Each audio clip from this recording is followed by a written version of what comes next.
Kain po tayo mga kaibigan ko. Kain po tayo. Ayan, dito kami sa SM. SM.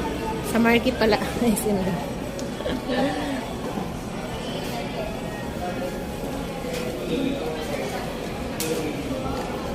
Salo-salo kami ditong kumain kasi good news ng anak ko.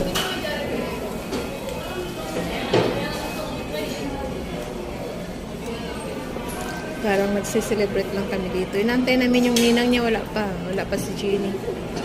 Di ba lang yung Jeannie? Yung traffic siguro. Galing po kami ng therapy niya.